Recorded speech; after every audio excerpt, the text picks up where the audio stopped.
Assalamualaikum warahmatullahi wabarakatuh. Selamat pagi. Bagaimana kabarnya hari ini anak-anak? Semoga dalam keadaan sehat ya. Ibu berharap walaupun kalian belajar di rumah harus tetap semangat dan rajin belajarnya. Nah, pada minggu lalu kita telah belajar tentang operasi perkalian dan pembagian bilangan bulat. Nah, pada hari ini tanggal 4 Agustus 2020 kita akan belajar tentang membandingkan bilangan pecahan.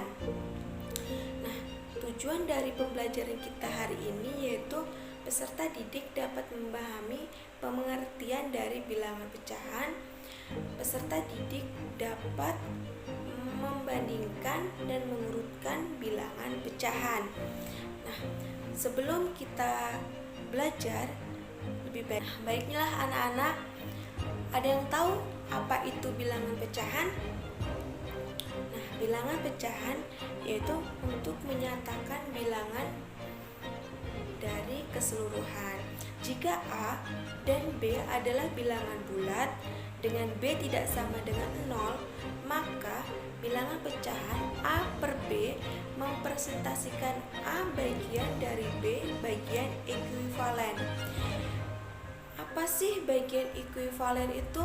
Nah, bagian ekuivalen adalah bagian yang sama sesuai dengan objek keseluruhan. Nah, pada bilangan pecahan A per B di mana A disebut sebagai pembilang dan B disebut sebagai penyebut. Nah, perhatikan gambar ilustrasi berikut ya. Nah, di sini ada bangun segi 4 yang terdiri dari 4 bagian. Ada 1, 2, 3, 4. Nah, jika kita tulis dalam bentuk pecahan, maka ditulisnya 1/4, di mana 1 adalah bilangan yang diarsir pada bagian bangun dan 4 adalah jumlah keseluruhan bangun. Ada 1, 2, 3, 4. Jadi ditulis 1/4. Nah, gambar yang kedua ada bangun lingkaran. Nah, di mana bangun lingkaran ini dibagi menjadi 1, 2, 3, 4, 5, 6, 7, 8. Ada 8 bagian dan ada 2 bagian yang diarsir. Maka jika dituliskan dalam bentuk pecahan yaitu 2/8. Di sini gambar yang ketiga ada gambar segitiga. Nah, gambar segitiga ini terdiri dari 1, 2, 3, 4. Terdiri dari 4 bagian dan ada 2 bagian yang diarsir.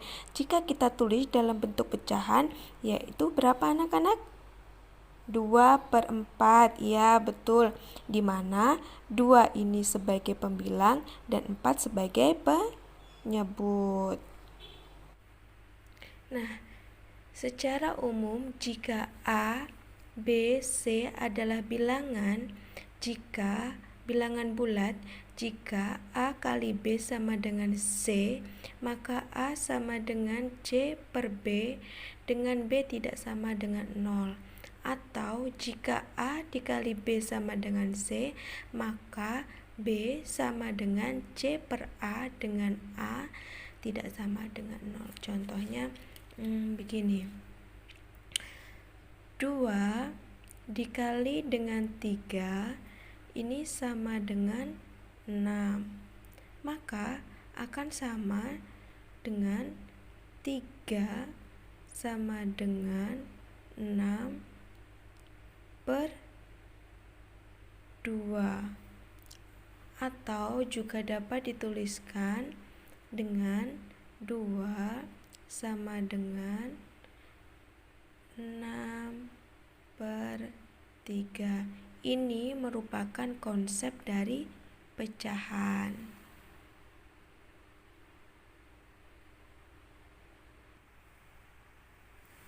Nah, kita juga harus mengenal pecahan. Ada beberapa jenis-jenis pecahan. Yang pertama, pecahan murni, yaitu pecahan yang pembilangnya lebih kecil dari penyebut. Nah, contohnya 1/2. Di sini pembilangnya adalah 1 dan penyebutnya adalah 2, di mana pembilang ini lebih kecil dari penyebut. Nah, selanjutnya berapa lagi? 3/5. Ya, betul. Selanjutnya yaitu pecahan tidak murni. Pecahan yang pembilangnya lebih besar dari penyebut.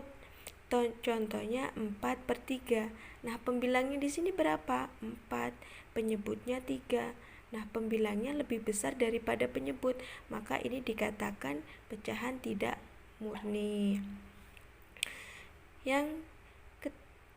Selanjutnya yaitu pecahan campuran, yaitu pecahan yang terdiri dari pecahan murni dan bilangan bulat. Contohnya 2, 1/3.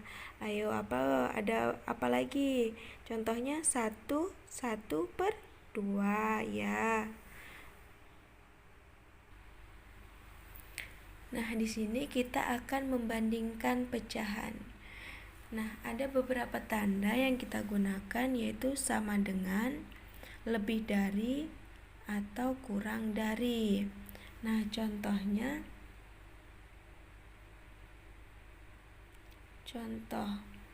bandingkan bilangan pecahan 1/2,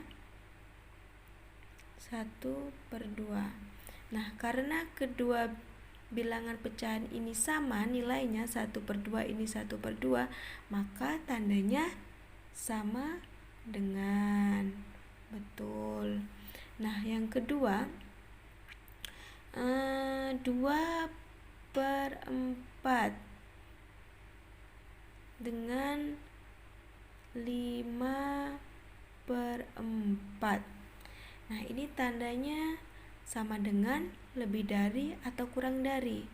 Karena dia penyebutnya sama, kita lihat nilai atasnya, yaitu 2 dan 5. Nah, 2 ini kurang dari 5, berarti 2/4 kurang dari 5/4. Nah, selanjutnya contohnya 2/3 dengan 3/4. Nah, cara kita membandingkan pecahan ini, karena dia penyebutnya tidak sama, maka kita samakan penyebutnya dengan menggunakan cara KPK. Ada yang masih ingat cara KPK? Yaitu untuk mencari penyebutnya, kita samakan penyebutnya dengan cara KPK. Nah, caranya dengan cara 3. 3 ini kelipatan persekutuan terkecilnya yaitu 3, terus 6, terus 9, terus 12, dan 4 KPK-nya yaitu 8, 4. Terus 4 kali 2, 8. 4 kali 3, 12. Nah, penyebutnya yang sama, angka yang sama adalah 12. Ini sebagai penyebut. Jadi, ini sama saja nilainya dengan 12, 8, 12,